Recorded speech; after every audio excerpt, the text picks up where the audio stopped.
Big boss में miss कर रही हूँ मैं सुबह का उठना, उसके बाद सूर्यदेव को पानी देना, एंथम पे डांस करना सोते सोते, और उसके बाद वो जो सोते थे बीच में मुर्गा बोलता था वो, क्योंकि अभी जैसे बीच में मुझे झपकी आ जाती है सोने की तो मुझे ऐसा लगता है कि मुर्गा बोलने वाला है, क्योंकि वो अभी तक हमारे जहन में है।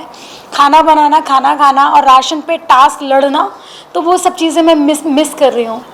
देखो पता है क्या, ये शो वोट का है। अगर ये शो वोट का नहीं होता था तो मुझे ऐसा लगता था कि घर में इन्वॉल्वमेंट का अगर हम बात करें तो मैं, प्रियंका और शिव ये टॉप 3 में होने चाहिए थे, फिर चाहे कोई भी जीते उससे कुछ फ़र्क नहीं पड़ता था। बट अब ये शो वोट का है तो देखो, आपको भी पता है कि स्टार्टिंग से वोट MC स्टैन को मिलती है, वो आ रहे थे, उस पर हम लोग कंट्रोल नहीं कर सकते थे चीज़ों को।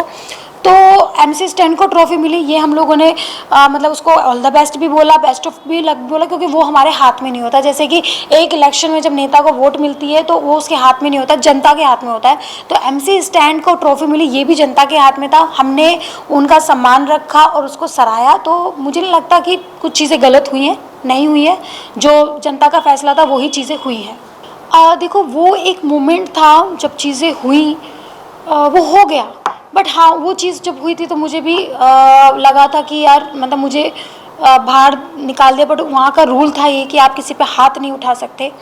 बट सलमान सर ने, बिग बॉस ने, कलर्स ने और एंडामोल ने और जनता ने मुझे बुलाया, अंदर वापस एक मौका दिया, और उस मौके पे मैं खड़ी रही। क्योंकि बीच में मेरे साथ ऐसी चीज़ें हुई थी कि मैं रोक नहीं पा रही थी, मेरे को लूज़र ये सब चीज़ें बोली जा रही थी। तो कभी कभी ऐसा होता था, बट मैंने कहा नहीं अर्चना, यही शो है कि आपको अपने ऊपर कंट्रोल करना पड़ेगा, और वो मैंने किया। यहाँ से लेके स्टार्टिंग से लेके अब तक आपने देखा होगा, शो में भी देखा होगा, मेरे में काफ़ी चेंजेस आए। देखो, इंसान हूँ, गलती होती है, एकदम से नहीं आ सकते, धीरे धीरे चीज़ें आएंगे। बट अब मैं जब बाहर निकली तो एक ठहराव आ गया मेरी लाइफ में, तो आगे आगे मैं चीज़ें सीखूंगी ही। मैंने निमृत को बोला था स्टार्टिंग में, निमृत मुझे पता है ये थोड़ा सा डिफ़िकल्ट होगा इस चीज़ से दूर होना, बट तुमको करना पड़ेगा। क्योंकि क्या होता है कि एक होती है हमारे यूपी में अल्लड़ उम्र।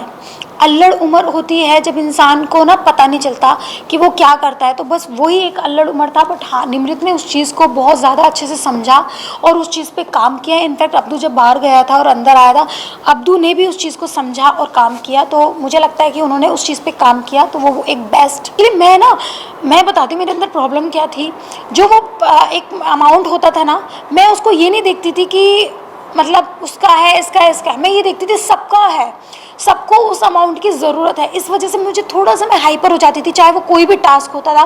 मैं सोचती बेफालतू कि वो 25 lakh is a very big amount, आपके काम आएगा, कोई भी जीतेगा, किसी के भी काम आता था। तो मैं उस चीज़ पे बिहेव करती, तो मैं उस पर गुस्सा नहीं थी। बट जो उसने वो चीज़ पहले की तब तो ठीक है, फिर उसने वो चीज़ बाद में क्यों की? पहले ही कर देता तो शायद हम लोग इतना गुस्सा नहीं होता। हम सोचते ठीक है, दोस्ती है, दोस्ती के नाते उसने दान कर दी चीज़ें।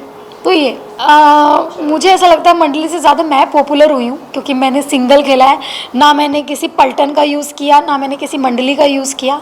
मैं अपने अकेले चलती रही बोल चाल में, क्योंकि देखो मैं भी इंसान हूँ बोल चाल में। हाँ, सौंदर्या से बात होती थी, प्रियंका से बात होती थी, टीना से बात होती थी, बट मुझे लगता था मैं अकेली शेरनी काफ़ी थी। हाँ देखो, कहते हैं ना जब कुछ अच्छा मिलना होता है ना, थोड़ा वेट करना पड़ता है। तो मैं ही बची हूँ जो मुझे मिलने वाला है। तो मुझे लगता है जब भी मुझे कुछ मिलेगा ना, कुछ अच्छा, कुछ बड़ा मेरे लिए स्पेशल बन रहा होगा या मेरे लिए स्पेशल होगा। बस दर्शकों को मैं बोलना चाहती हूँ, आपने जो प्यार दिया ना यार, मज़ा आ गया। मैंने सोचा नहीं था, बिल्कुल कहर ढा दिया आपने मेरी लाइफ में, और बहुत ज़्यादा खुश हूँ मैं।